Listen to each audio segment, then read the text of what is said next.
criança que se alimenta mal, a gente sempre tem que investigar, porque costuma ter alguma questão para a gente avaliar. Vamos pensar aqui quais são essas questões. Aqui eu coloquei algumas, gente, algumas que me vieram à mente, tá? Essa criança pode ter algum problema sensorial, né? Então, às vezes, uma criança que tem gastura quando coloca o alimento na boca. É bem comum crianças que não conseguem tocar nos alimentos, que não conseguem ficar com a mãozinha suja, muitas vezes também não toleram o alimento. Então, muitas vezes a criança que não come, ela não come porque ela não quer, ou porque a questão são os traumas, né? Esses traumas, assim, pode ser um vômito em jato, pode ter sido uma internação dessa criança onde ela foi entubada, pode ter sido, enfim, tudo quanto é tipo de trauma, gente. Assim, eu já vi dos mais diversos que vocês puderem imaginar. E geralmente o trauma você olha e fala, nossa, só porque vomitou? Nossa, só porque engasgou? Mas isso pode traumatizar sim uma criança. Os medos que a gente precisa levar em consideração. A gente costuma subestimar muito o medo por comida, mas o medo por comida é um medo como qualquer outro medo, como um medo de altura, um medo do escuro, medo de ficar sozinho, né? Então, assim, a criança, quando ela olha para uma vagem, ela pode ter o mesmo pânico que ela tem quando ela olha para um escorpião. E isso para ela é real, né? E muitas vezes a gente desconsidera. Existem casos em que as crianças deixam de comer por questões emocionais, né? Às vezes a casa está passando por algum problema e a criança parece que é uma esponjinha, né? Pega tudo aquilo, a criança sente, a criança percebe e o comer fica difícil para ela. Comer é a única coisa que a gente faz na nossa vida que a gente usa todos os nossos órgãos e todos os nossos sentidos, até a audição. A gente precisa usar o corpo inteiro. E quando a gente come, a gente influencia até o dedinho do nosso pé, porque os nutrientes vão para o nosso sangue, né? E o nosso sangue se espalha para todos os órgãos. Então, influencia em tudo. Só que o contrário também é verdade. Qualquer coisinha que acontece no nosso corpo também pode influenciar no comer. É por isso que as crianças param de comer porque vão adoecer, porque está nascendo dente, porque está passando por um estirão. Tudo faz uma criança parar de comer, né? Inclusive questões emocionais. Os problemas gastroenterológicos que a gente precisa também considerar, né? Então, às vezes a criança tem uma azia, tem um refluxo, tem um desconforto, tem alguma coisa errada e ela não sabe, as crianças não conseguem se expressar, muitas vezes nem nós adultos conseguimos, né? A gente fala que não tá bom, que tem alguma coisa errada, mas não sabe explicar o que é. Instinto.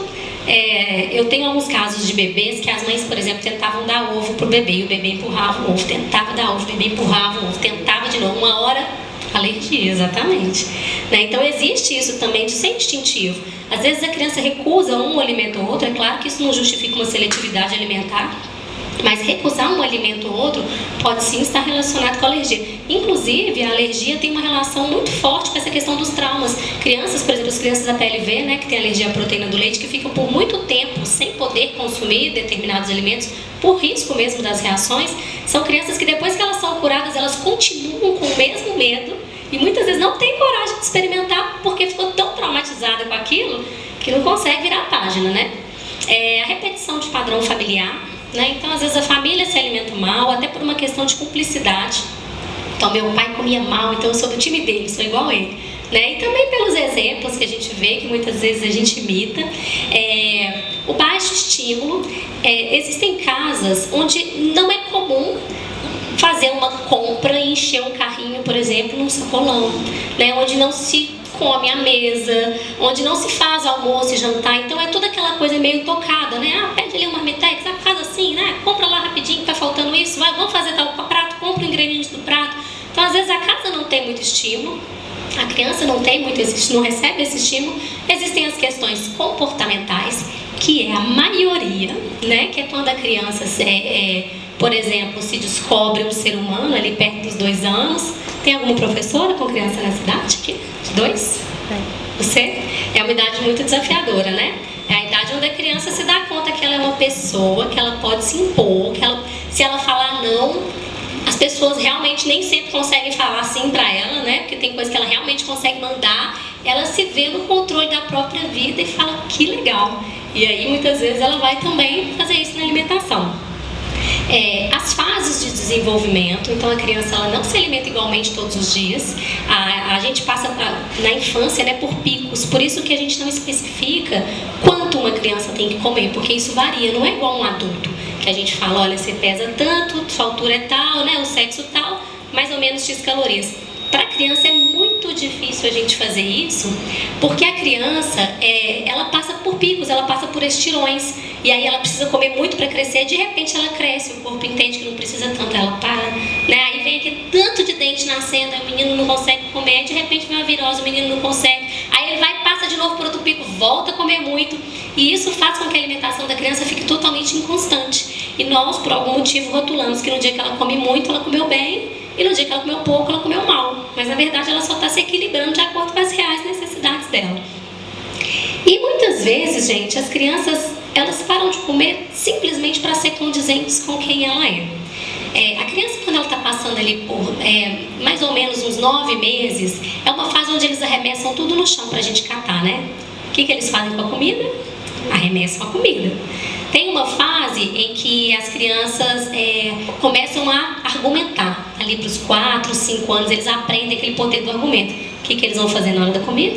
Eles vão argumentar. Hoje eu não quero isso porque eu comi aquilo. Eles começam a ser quem eles estão sendo na fase de desenvolvimento, né? Na comida também. E assim vai, né? As crianças, uma criança, por exemplo, de 1 ano, é uma idade onde as crianças não conseguem sentar e ficar concentrada em nada, né? Brinca com uma coisa, sai, muda de atividade, sai, passa debaixo da cadeira, sai, mexe no lixo, sai.